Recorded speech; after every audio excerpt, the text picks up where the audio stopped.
Hey, all you comic art fans and aspiring future storytellers. Listen, I have a quick question for you. Do you remember this show?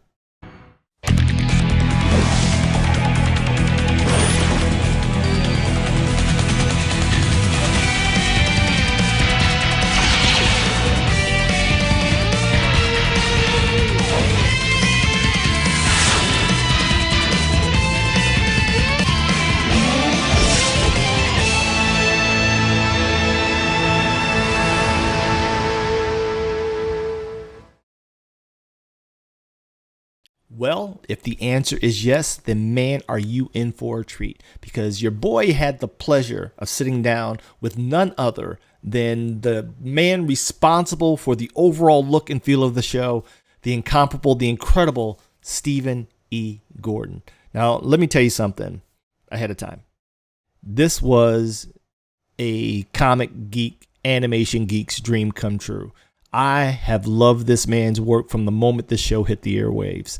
And I even have a file of his work left on my computer where I just ripped down all the images that I could. And I've studied his technique avidly from all his character designs. And let me tell you something, you can learn so much. He has been in the industry for, I believe he said 47 years doing a thing, from comics to animation to storyboarding, the whole 9 yards. But listen, before we get into it, let me make you aware of something. Number one, I was in full on geek mode. And so a couple of times I kind of lose it and spaz out, which is a huge compliment, if I must say so, because I'm not easily in full fanboy mode, but I was during this interview. So excuse that. And please excuse that my audio, for some reason, was tripping on this day.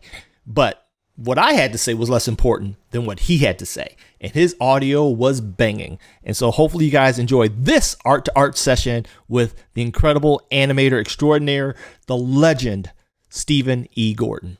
Check it out. This is Doc Solo from Ka-Pow, the Comic Art Academy, the real art school for real people with real life, taught by real industry pros. And let me tell you something. On today's Art-to-Art, I have the esteemed honor and pleasure of sitting down with someone that, probably unbeknownst to him, has been a huge influence on my creative path.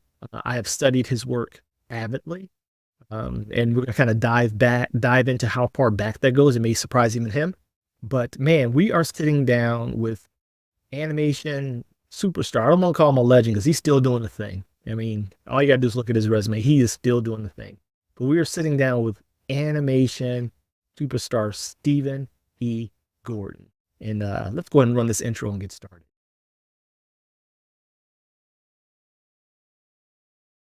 Sure. And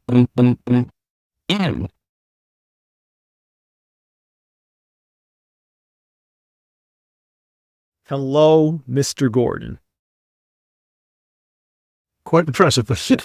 I'm flattered and I'm impressed with your title there. So it's good. Well, those are my initials more so than an actual title. But I tell my students that they started calling me Doc Solo because I am definitely a student, a longtime student. And if there were degrees of PhDs and doctorates, I probably have 2 or 3 of them at this point for the comic craft and related crafts. But man, let me tell you something. It is an honor. You don't, no need to be so formal. Stephen was fine.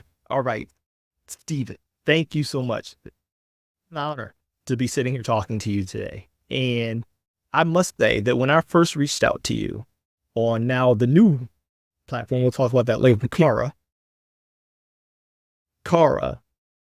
Is it Kara or Kara? I don't know. Kara.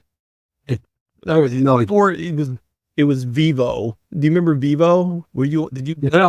yeah, I was on that, I think, for whatever it lasted, for whatever, a week or whatever that was. And I thought it had some promise, actually. Mm. I thought Vivo had some promise, but now Kara, that is burning up, especially in the art circles, is burning up the art circles as far as social media. But when I reached out to you, someone told me a while ago, he says it's easier to connect with people when there's not as much noise at the starting line, right? And so he said, I'm like, this was the starting line. This is a new platform, not a lot of noise. Let me reach out. Sure. And you reply, but man, let me tell you something. For those of you all don't know, Stephen Gordon is, again, I say it now, I will say it until something changes. You are an animation legend, a superstar. I mean, you have done, we're talking X-Men Evolution, which I'm sure you get more than enough inquiries about that. X-Men Evolution. A lot of people don't know that you directed. You were one of the directors or writers for Wolverine and the X-Men, which I don't think got nearly as much. Yeah, nearly as much love as it should have, personally. Yeah, I think the fact that it was only one season hampered that love a little bit. Yeah. Travesty. Okay, but you may not know this, but when I was a wee little lad, okay, I saw an animated movie that turned my world upside down. Was it The Hobbit, Lord of the Rings? Yeah, just Lord of the Rings. It was Lord not of The the Hobbit. Rings. Yeah. Man, most people don't know that you had your fingerprints on that. Those who were Yeah, that was my first credit. Yeah. first credit with us. Yeah, that was, I came in, it was hired along with a multitude of other portfolio playing artists and stuff, and I got hired, and I was, I happened to be lucky to be in the right place at the right time every time something was necessary, which helps a lot. A lot of this business is all about being in the right place at the right time. And then I started out doing what a lot of them continued to do throughout the entire time they were there, but I moved up. I started out doing, if you recall in the film, there was orcs that were kind of photo rendered and stuff. And so Rotoscoping? they needed, Were you guys using rotoscoping or? yeah, well, rotoscoping is a little bit different. This week was called photo roto, Okay. where basically they were taking the actual photographs, touching them up a little bit, and then Xeroxing those. Whereas rotoscoping is you take the photos and you just use them as reference. These were actually being used verbatim to a degree, and that he needed a lot of people to go in and add like eyes, teeth, and stuff like that to goose them up a little bit and to kind of block out anything else that was in the way or whatever. So I did that for a little while.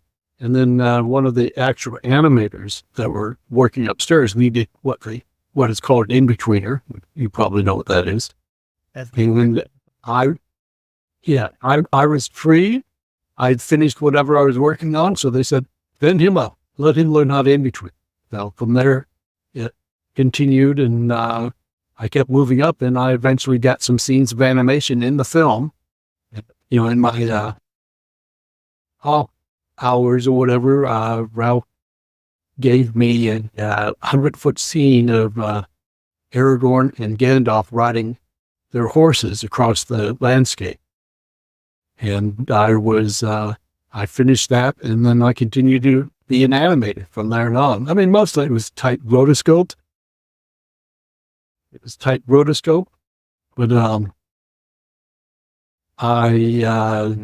so I got an animation credit on the film. So, here I was, I started there when I was 17, and I think I was 18 by the time I got that animation credit. Wow. You're talking about like when, talk about opportunity. That is absolutely amazing. 17, man, at 17, I was just prepping for prom. Well, I was prepping for prom and getting ready to go to the military at 17. Yeah.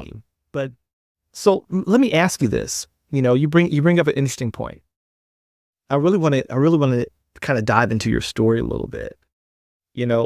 At 17, were you already kind of dialed in that this is what you wanted to do? No, not at all. In fact, that's the beginning part of the story is I was in high school, and I was getting my portfolio ready to submit it to Art Center, Pasadena, which is kind of big deal at that time. and very prestigious or whatever. So my art teacher, who's actually also working as sort of my advisor, suggested when she saw this ad in the trade papers asking for portfolio submissions that I submit my portfolio.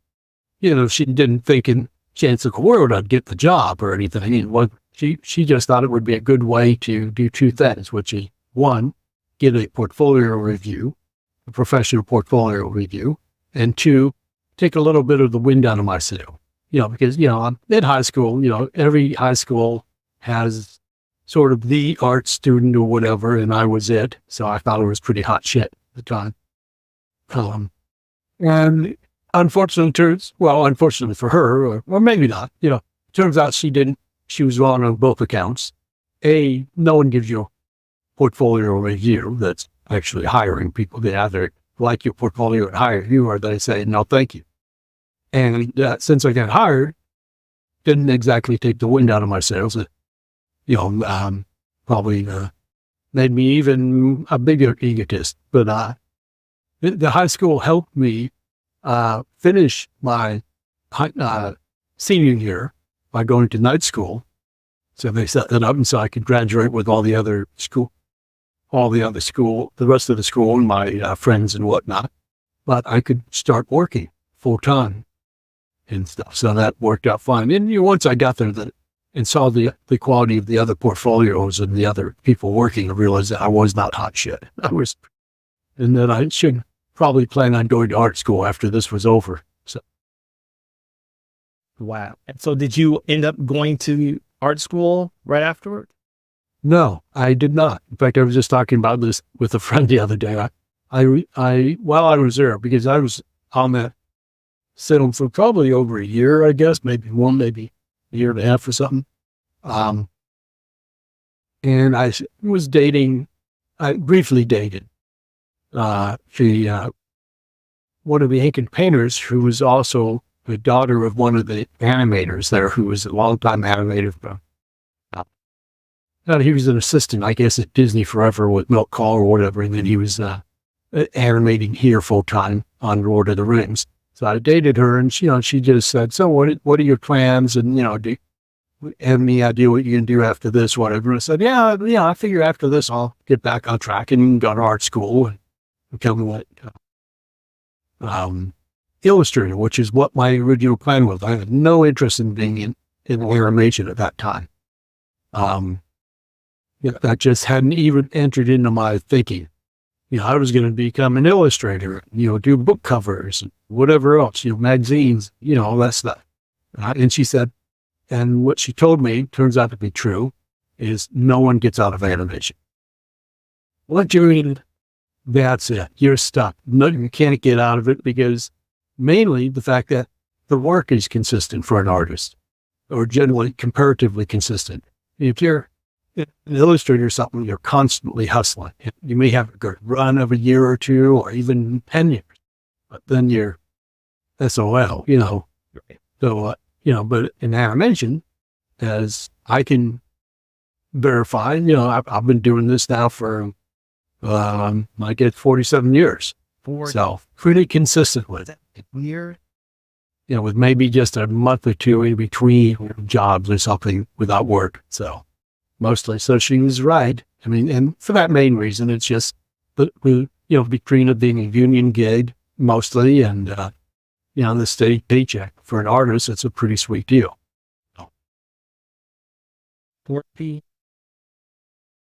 Yeah.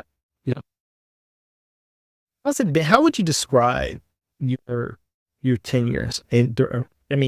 Broad strokes. I'm sure, like any career, it's had its ups and downs. But by and large, and I want to talk to you specifically about something that I have a little bit of personal receipts pertaining to, and that was when digital hit the scene. But here with all of these aspiring artists and people looking for direction in the craft, some of the, by and large, 47 years, that's a huge run. That's significant. That is like... Yeah, and it seems pretty significant when you look back on it. Yes. About to be 50. 2 weeks. Yes. Yeah. That amazing. Amazing. Share with us, what's this run been like for you? Has it been more good than bad? Yeah, absolutely. I mean, I don't know if I could handle it, if it hadn't been good for the most part. But, yes, you're right. There's an occasional job or thing or person or something that you don't like or can't get along with or just want to get off of, a job or something. But generally speaking, I'd say I've been relatively fortunate, even though I've made plenty of mistakes as to what my career should be and where I should go and whatnot. Overall, I've been very lucky and I've worked with a lot of great people. I've learned and I'm still learning constantly. And, it worked on a lot of great projects that there are a lot of fans for and stuff. So I've done pretty well, especially since, like I said, as I tell people, I managed to get out of Disney before they started to have success. So I was smart. I got out of there before they started to have all those hits and stuff. Right. You say you would have really been locked in at that point, huh? Well, no, I would have been thrilled to have worked on most of those films and stuff. I just was stupid at the time when I left Disney at the time, it looked like they were going down in flames. But that would have been the right like around Oliver Company. What is that? It looked pretty bad right around then. Yeah. A major history lesson because, I've heard like mixed things personally when it comes to artists that have worked with Disney. There's been some, and again, feel free to comment or not comment. This is just what I've heard in these animation streets, right? That it's kind of a blessed curse sometimes, having worked at, sure. That, yeah, they'll invest in you. I heard they invest heavily in their artists and their development, to produce projects, but they're, when it's time to let you go, they're kind of quick with it. And then, I think it depends on who you are and the circumstances and stuff. I mean, I've probably heard the same stories you have and stuff. And it depends on when we're talking about too. I'd say during the 90s, things were as sweet as you could possibly imagine at Disney. I'm sure there were still struggles, individual struggles and whatnot. A lot of game playing still, but people were making buku bucks at Disney and getting bonuses and signing bonuses and film bonuses and all types of things. So that was as sweet a period as animation probably will ever be able to talk about historically. But, it just depends. I mean, there's always personality conflicts and, egos and whatnot. When I was there, I was brought in off the street as an animator. And that didn't sit well with a lot of the people that were currently there at the time because that just wasn't how it was done in those days right then. You had to kind of go up through the ranks and be taught by, the older people and, you make your way up slowly. And so being brought in off the street, I kind of rubbed a lot of people the wrong way. It took me a while before I realized that was why certain people were acting the way they were. Because, I was just a kid, I was in my 20s and stupid at that point. Right. Early 20s. Yeah. But overall, I mean, it was great. I think I did some of my best animation on, especially on Colgrin. I was able to stretch and get better. Learned a lot of things that I hadn't known prior to that, and that I still use today, as far as work and stuff. But so it just depends, and I can't speak directly to the times I was up there, but I know there were some struggles, and there still remain struggles and stuff. But now it's become much more business oriented, from what I gather. I think it always was, but I think at one point, especially when Jeffrey was running things, Jeffrey Katzenberg, I think it was understood that they were making film together. And it was a great thing to be doing. And they were excited about their successes, and everything was kind of as sweet as they could be at an animation studio. So, I did not personally experience that there. So, I love your balanced commentary on it. And that's one of the things I'm very big on is, being able to, and it speaks to you as a professional, let's just keep the thing, and let's not make it more than what it actually is. Yeah. And I'm a fan of that approach. Good. One of the zeitgeist that I personally experienced, I was, you say in betweener, that was us lowly interns, and it's funny. I have another channel with my son, and I had mentioned to them that I had worked on Batman the Animated Series and Animaniacs back in the 90s. But I was an intern, and people were like, there were some naysayers, oh, no, he didn't. He's not on IMDb. I'm like, back then, interns, especially unpaid ones, no, that was not me. Interns have become more of a norm these days. Right. Then it was just kind of, it was a quirk, a weird quirk. And it was a way to get some free help and stuff. It was. It is to some degree, but now it's seen as launching pad, right? Space and whatnot. And I don't disparage it. I get that everybody wants their props nowadays, but as a apex Gen Xer, back then I just wanted to learn. You know what I mean? It wasn't even about. It wasn't about credit. It wasn't about money at the time. Steve, I just got out of the military. I couldn't find a job. I was about to get married. I had 2 kids and 1 on the way, and I was living on public aid, public welfare. And I came back to Illinois, where I met my wife down at Fort Knox, Kentucky. We moved back. We were dependent upon charity in the church, literally. And my godmother, who was always a huge patron of me artistically, she reached out to a guy, John Flanagan, who was a former Hanna-Barbera animator. And I think then Hanna-Barbera had or was about to go belly up, but he had been there for like 15 years, right? And he opened up his own boutique animation studio in the south suburbs. And it turns out that he, my godmother, and my mom all went to high school together. And they were part of the same high school Christian Bible study group. And my mom had me at 15. And so I actually remember me at the Bible studies, they used to just sit in the corner, and your mom would hand you crayons and paper, and you'd be quiet for the entire 2 hours just drawing. And so he gave me an opportunity to intern there. It wasn't a paid position. I never forget, I had to take two public transportation buses and a train to get there. Wow. You know what I mean? And I figured it out. And it was like nirvana to me. I'd never been in a purely creative atmosphere.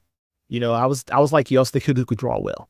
You know what I mean? And, loved it, but really had no real direction, to speak of. And I was 22. I was 22.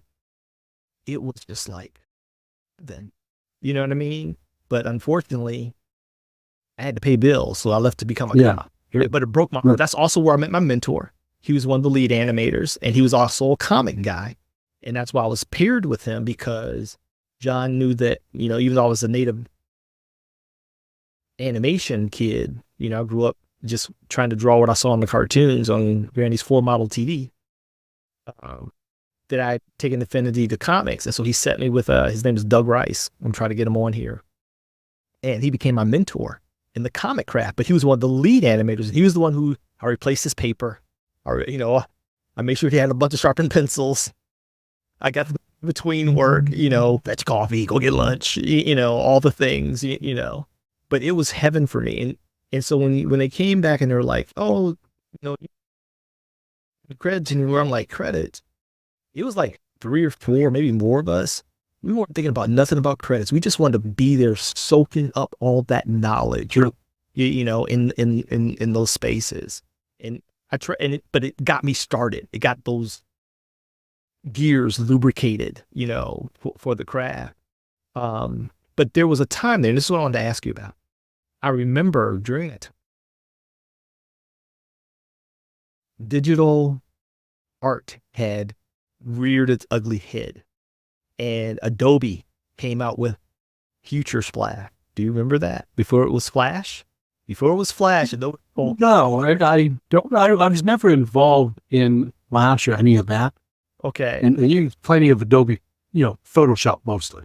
That became kind of the mainstay. Okay. It was disruptive. I never got any Flash. These guys were like, I don't say they were panicking, but they were sweating with this new digital tool. Yeah, but well, imagine having to think completely different. I know enough about Flash and stuff, but it's not something I ever learned the process on. But I know there is a process to deal with it and stuff. And and there is good Flash and there is awful Flash. And, people trying to make it better and stuff. Until I think finally it just got. I don't know if anyone. I don't know if there's a version of Flash now these days, or if it's Adobe Animate. It's Adobe Animate now. But my question is, I remember how disruptive that was to the landscape. You know what I mean? It was very disruptive because back prior to it, everything was, hand drawn, rotary tables, the pegboard, Right.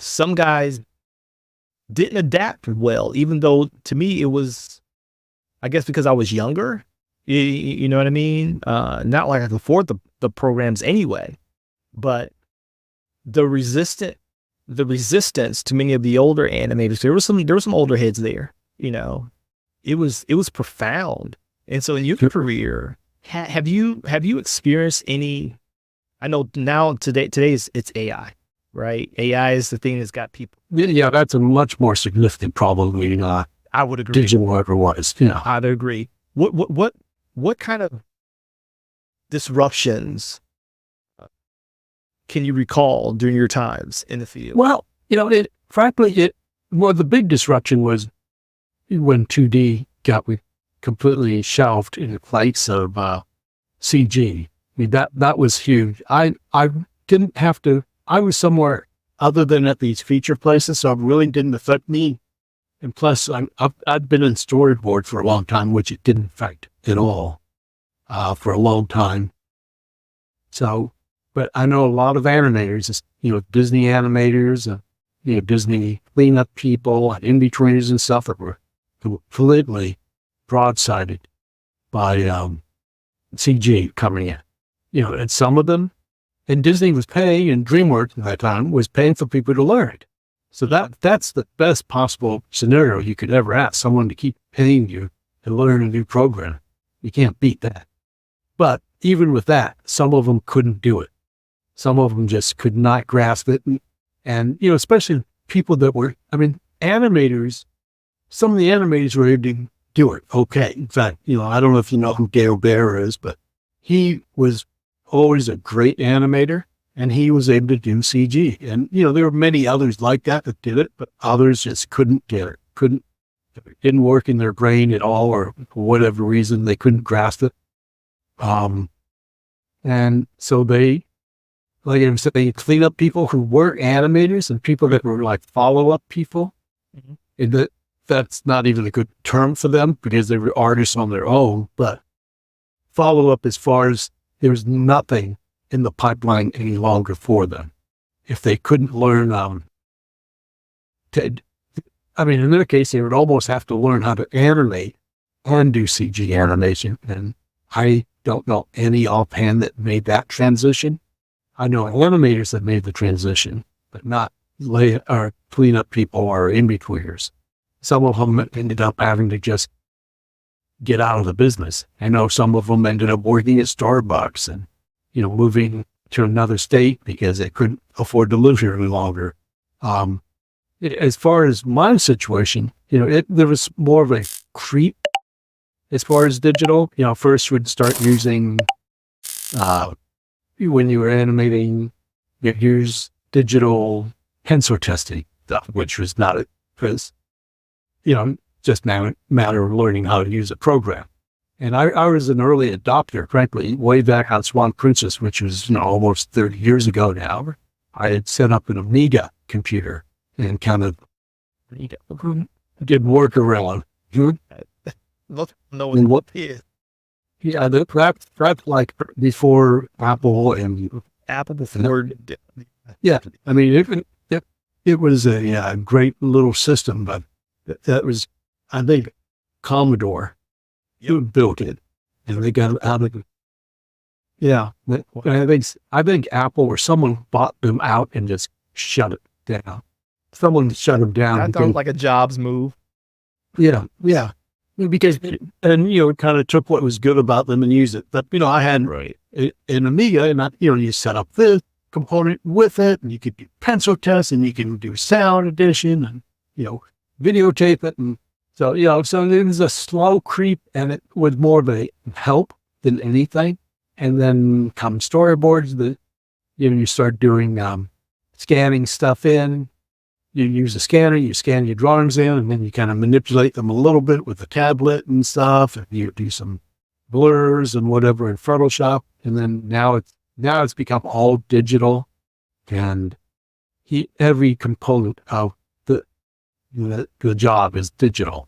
Not just the animation, but everything. You have to learn to work on a Cintiq, and if you're in TV, you have to use Storyboard Pro or Photoshop if you're on a feature. So it hasn't disrupted things too much because it's still all about your abilities and your talents, your core skill. Yeah. Well, and you just translate those. If you're drawing on a Cintiq, it's not a lot different than if you're drawing on a piece of paper. Right. And there's films and overlays, like I have them on my Cintiq, that offer enough resistance and to sure, it's almost indistinguishable from paper. Yeah, I mean that's not a major issue. I mean the skills are still the skills that you need, and if anything, some of it was help, because now you're able to do copy and paste and all types of things. Whereas if you wanted, if you're doing storyboards and you had to have the character just sitting there and just tilting his head, you'd have to redraw that every time. Right. Now you can copy and paste and then tilt the head. Yeah. So it's been a benefit in a lot of ways. With obviously, as you mentioned, AI, that's a whole nother kettle of fish, because that takes no skills and takes no talent. That's what the people who are pushing AI are hoping, is that they can cut out the talent. Sure. There's no shortcut in the skills. And I'm glad you brought that up, because, when people inquire about Ka-Pow, the uninitiated, they always ask, well, do I need a computer or anything like that, or a tablet? And we're like, no, you don't. What we're teaching is foundational, and it translates across media. When you're talking digital, we're talking mediums at that point. No different than ink and paint, right? It's just digital ink and paint. But the core skills, they translate, and to me, they're immutable. And maybe I don't know. Maybe I've crossed the threshold into being that old guy in the room now. I don't know. But I'm okay with that, because what I've experienced, and I'd like to hear your journey in this, is that the skills themselves will take you so far. When I look at your work and I go to your site, and mind you, when I tell you I have a folder dedicated to you on my hard drive, no, seriously, of all of your concept work, that whatever I could find, and it wasn't for this interview. I've had this for years. Okay. I'm flattered. Right. I've had this for years. Your base drawing ability is incredible. You spoke briefly on the traditional in the 3D, right? In 2D versus 3D. And I remember when I went to a convention. I was a key speaker. And it was a gaming convention, right? It was a Christian gaming thing. And I was the only one there that could actually draw. Now these guys were animating, you know what I mean? Mm. And they were fascinated that I could actually draw. They were doing all the 3D models and the posings and the sequences, but no one had any real artistic ability. And I found that very telling in just the 3D world. You know, granted, we know there's some 3D artists that can draw, but by and large, when you can buy a mannequin and, and you can mold it and shape it and you get what I'm saying? And then just start. Sure. It's a puppet. You're now in you're right. There are a lot of CG animators and people in the CG world, not just the animators, but there's all types of CG jobs that probably are not draftsmen who can earn a living, but they've got artistic skills. Right. Even if they can't draw, a CG animator still has to understand movement and timing and all types of things that someone without that talent wouldn't be able to pull off. I mean, you see that jump all the time on TV commercials. It's like, oh, that person had no skill whatsoever. If they try to animate some characters, like, yeah, you had the software and you moved it around like a puppet, but there's nothing nice about it. Let me get your insight on this, because I'm seeing this more and more on even streaming services, right? Where we understand the ease and the efficiency of puppet animation, right? I totally get it. But most people I talk to, and I talk to quite a few people, I'm sure you do at cons and whatnot, that there is this undeniable appeal. We can call it sexy when it comes down to just hand-drawn 2D animation that has yet to be replicated. And most people that I know that are like real fans of the medium, they will always say, dude, give me 2D any day of the week. Do you think that the 3D, as long as it's been around, because we know it's been around for a while now, right? And granted, it's getting better. We see things like Blue Eye Samurai, which I thought was amazing, especially from a narrative standpoint, and a visual eye candy standpoint. But it still had that very, despite the textures and all the stuff they added to it, it still felt, the only word that I use with my students, it feels sterile in a way that 2D animation does it. Yeah. I mean, and in some degree, if I were in charge of a film or a series or something, CG is a much safer way to get your animation in there, because there's no issue with being on or off model, really. On or off model. Whereas that was my biggest issue as an intern. Yeah, I mean, in that to me, that's huge. Yeah, it is. And you look, I mean, even some of the classic Disney films, you look at them and go, well, that's not the same model on Belle that was in 3 scenes earlier. And, there's all types of stuff like that in 2D. Right. And what pulls a lot of that together is the color. Is it still Belle, if it's still the brown hair and the pink skin and the blue apron or whatever still the same character. And the average person isn't catching all off model. Right. Whereas in something like Blue Eyed Samurai, which I 100% agree, it was tremendous. I loved it. Yeah. And it starts to bridge that gap a little bit between 2D and CG, just like Arcane did a little bit. Yeah.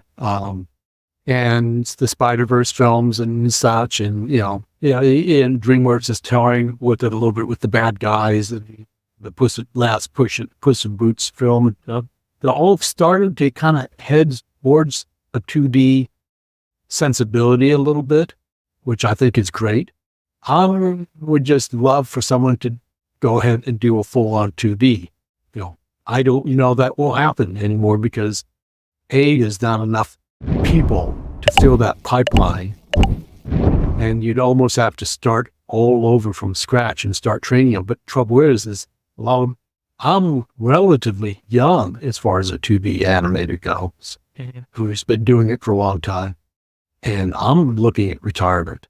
So I mean, there are people, most of the other 2D animators that are older than me are either retired or don't have it in them to do it. I'd say the majority of them are retired. So I don't know who will train these people if someone decides, and that's partly what is keeping it from happening. My personal opinion, and I've stated this from the day that Disney shut down 2D after that Winnie the Pooh film, is they should have kept a unit going.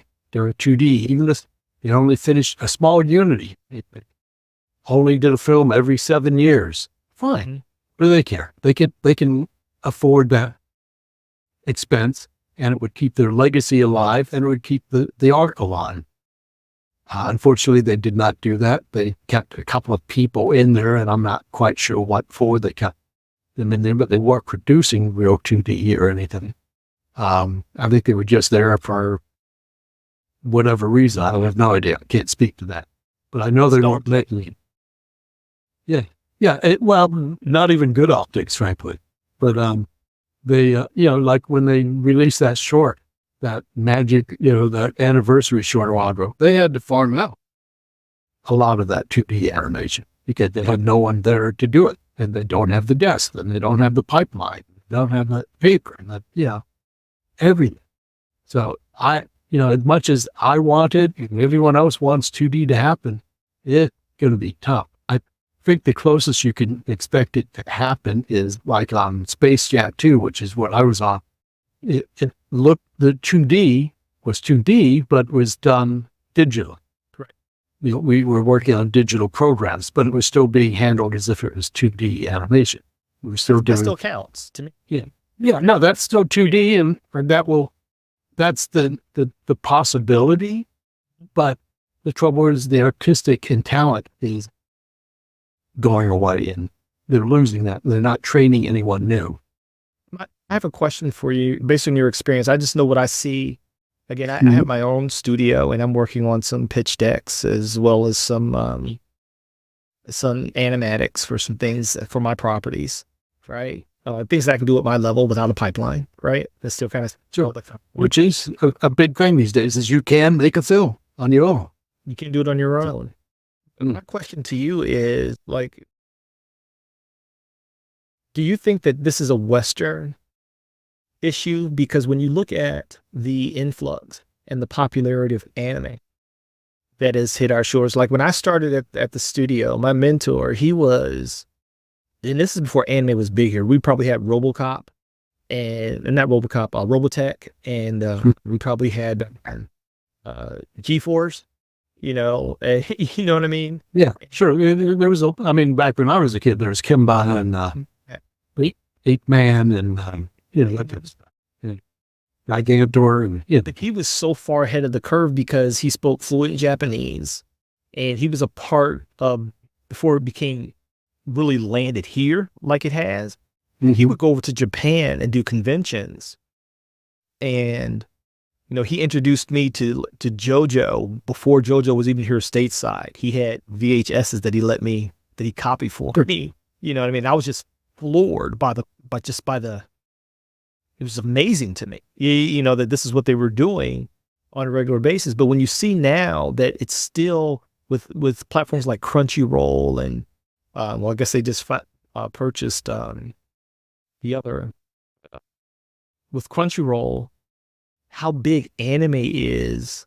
Why is it that we can't capitalize here on the States? Everything has to be done over in Korea, in Japan. Well, I think that's the cost and time frame. Yeah. Animators in overseas, especially in the Asian countries, they don't do well money-wise. I don't know if it's still the same, but I know for decades, anytime any of them could get over here and work, that was their goal.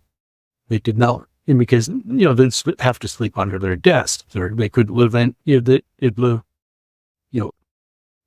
hours away from the studio or whatever, because that was all they could afford. And, and I gather it's still not a lot better there as far as wages and stuff.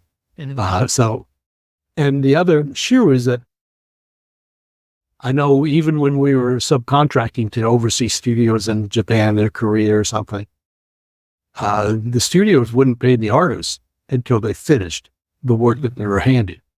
So that made them go a lot faster and work a lot more hours than anyone here would ever do.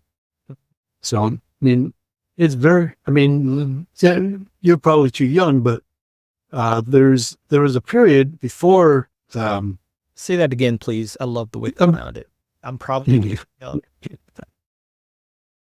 There was a period where animation was all still being done here, right? Even for TV stuff, and Hanna-Barbera and Ruby Spears and Filmation. Filmation was the last holdout before stuff started being shipped overseas and stuff. Right. And you look at the animation that was being done here, it was awful. Okay. It was beyond limited. I mean, back in the days when limited animation was first created, was to not only just save time and money, but it was also safe to create a look. Right. Now it was just like, no, it's just there to save money and time. It was some really awful stuff being done. So the minute stuff started being sent overseas, suddenly the quality, it was not limited any longer. It was becoming close to full animation. The stuff we were getting back on shows and stuff like, all through the 90s and stuff, towards the end of the 90s, I guess, most of it. They started to get real animation from the studios overseas and stuff. So it was like, wow, this is great. And it was being done mostly on schedule and on budget.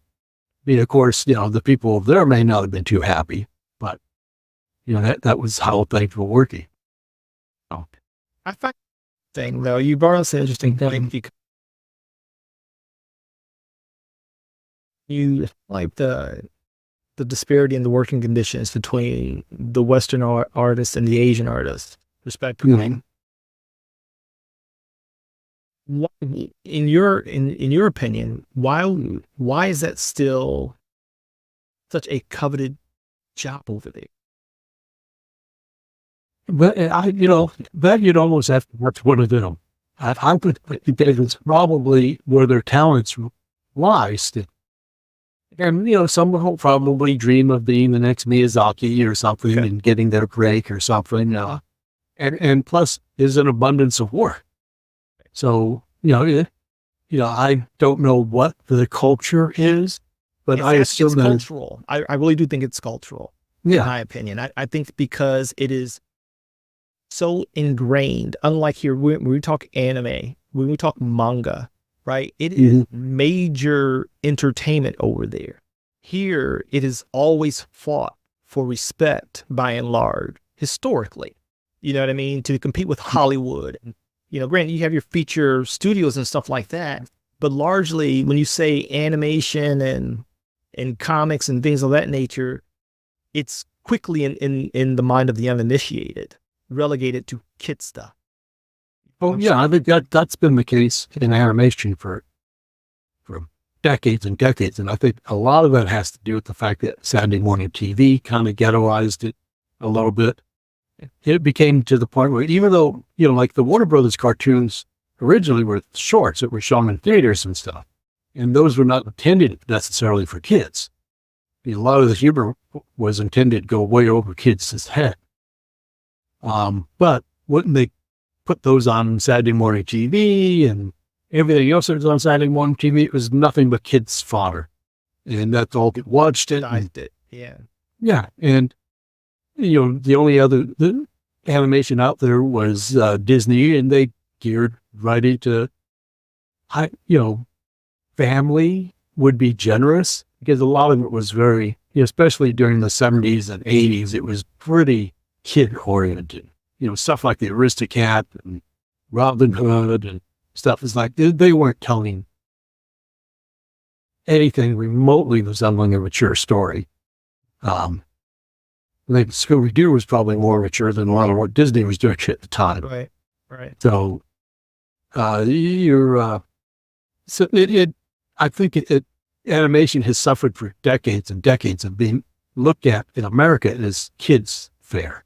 It's just nothing but for children's. I think within the last 10 years, that's finally changed.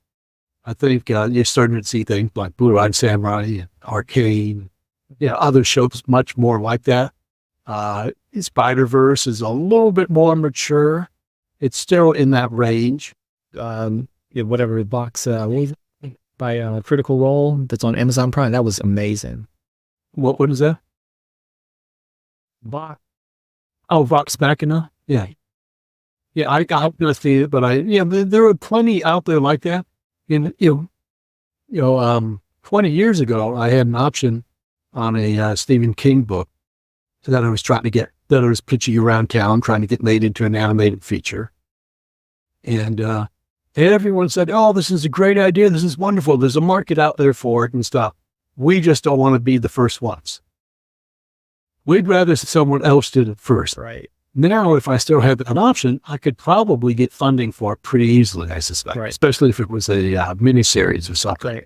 Or a TV series. The content wars and sitting and streaming. I think the opportunities are much more abundant. Yeah, I think they're looking at different quadrants and stuff. They're not just worried about the kids market and stuff. And, right. They're being much more, if you look at, even live action, it's, like the 4th season of The Boys just dropped, and there's nothing remotely family friendly about that show. Got there. So, and I'm a fan. Yeah. But I mean, so the streamers are willing to take a jab. In fact, I was watching some show that used to be Evil, that used to be on the network, and now is just, it's on Netflix or work of the streamers. Amazon. And it just suddenly hit me. Oh, they're cussing. They're not holding back on the profanity, which, right. 2 years before this show was on NBC or something. It's like, they couldn't say that. And now someone's like, not dropping any beats. Still the same, pretty much the same show, but it's like, they're not worried about their language. Stuff. So, what do you think about, it's funny how you mentioned at the last animated show that were Western primarily, that I think maybe my bias, but bridge that gap between the visual aesthetics that appealed to younger audience, but a storyline that held adult attention without alienating the juvenile audience, was the Tim stuff. Batman, Justice League. Sure. You know what I mean? Because I remember my kids that were now all adults, we used to pile on my bed on my off nights from CPD for the latest episode of Justice League and Justice League Unlimited. And they were like 7, 6, 5, and we enjoyed it as a family. Do you think that there's still room for those type of shows in the marketplace to kind of bridge that gap, or is it adult or child, the one or the other? There probably is, and there may be some out there that I'm not aware of. I gather shows like Steven Universe and other shows like that. I don't watch those shows. Right. But I suspect that there are shows out there that do fall into that gap. It was easier, obviously, with superhero type shows to do it. I mean, we did it with X-Men Evolution and stuff, where it's like kids could watch it and enjoy it, but older kids were able to roll with it a lot better than some of the other types of shows too. And mainly a lot of that happened, and I wasn't on that. So a lot of my friends were, and I suspect a lot of it probably happened the same way, where it was intended for a children's audience, and the creators and the filmmakers decided we're going to edge it up a little bit, which is what we did on X-Men Evolution. Like we said, and the process in those days allowed you to do that. It was much more difficult for people to watch you, the networks to watch you, because there was no animatics in those days. If they wanted to see what the story was going to be like, they'd read the script, And if you added stuff in the storyboard after they read the script, they would be given a stack of storyboard, Overwhelm. Yeah, and we had no way to go through it and being able to tell with any serious ability whether or not you made it to adult or mature or what not. We got all types of stuff in X-Men Evolution. In fact, relatively, and we knew we still had to play the game, but because there were no animatics, we were able to put, hints of, characters being gay and, we were told in the first season by Kids WB, no, we don't want to focus on the relationship. We don't want any soap opera. We ignored it when they hadn't put it in. And then they realized that was what was popular about the show, was the relationships and the soap opera stuff. So suddenly, I think around season 2, they said, oh yeah, we loved it. Put more of it in there. So you were able to get away with a lot more like that in those days. Apologize. Yeah. I mean, it just, they, by the time kids see it again, it would be in color and edited together. So there wasn't a lot you could do at that point, short of just saying, well, you're not showing this episode. Right. They find ways to, I'm sure, justify, well, I guess it's not that bad. I mean, made a kid go on, But, we were sneaking a lot of mature themes into it and stuff that, just, they couldn't see coming until it was too late. And they were fine with it once they saw it. But to try to convince them to do it ahead of time was very difficult. Not to expect it, but and have that same thing going. Sure. And all those other shows that they didn't know. But because in the process, it was easier to do that. Nowadays, they see it. I'm working on the show currently that they see the animatics and they make several passes of notes on them and stuff. So they know exactly what it is they're getting before they get it. So do you see benefit in the advent of the animatic since its inception? Were not a thing, 20 plus years ago. Oh no one did it because it was too expensive and it was like an extra editing process. A lot of it. Yeah, once editing became more digitized and stuff, it was much simpler to do those. And plus, I think the people in charge became more aware. They said, we're not saying this until too late. Maybe we should say it sooner.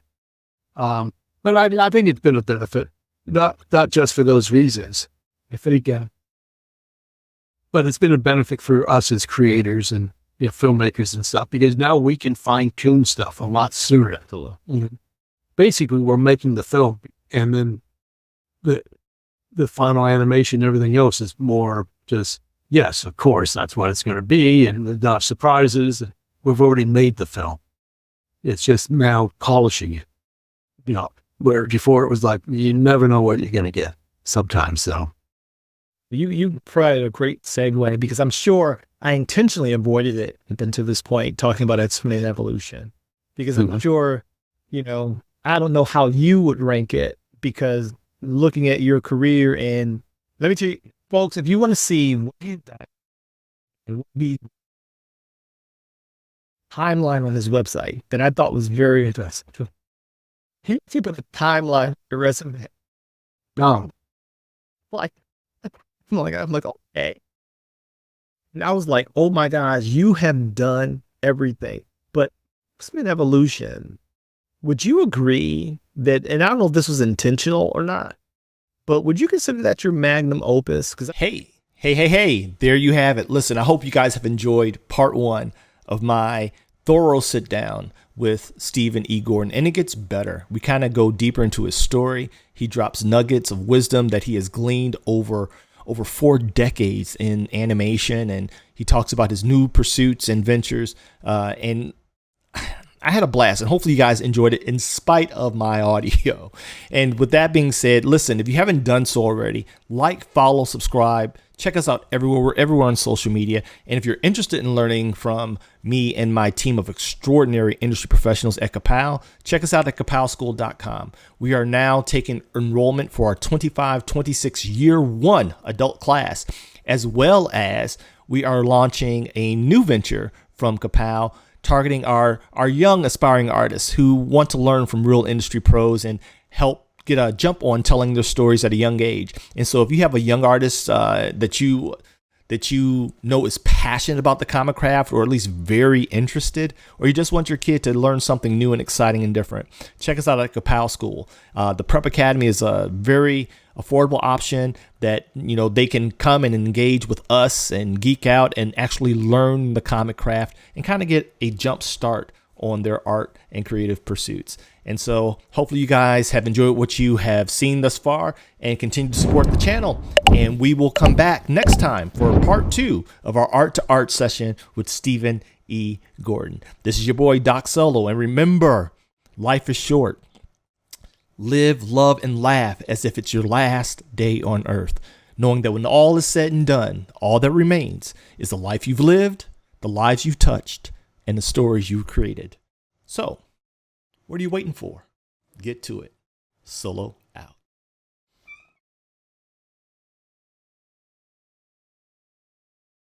Ka-Pow.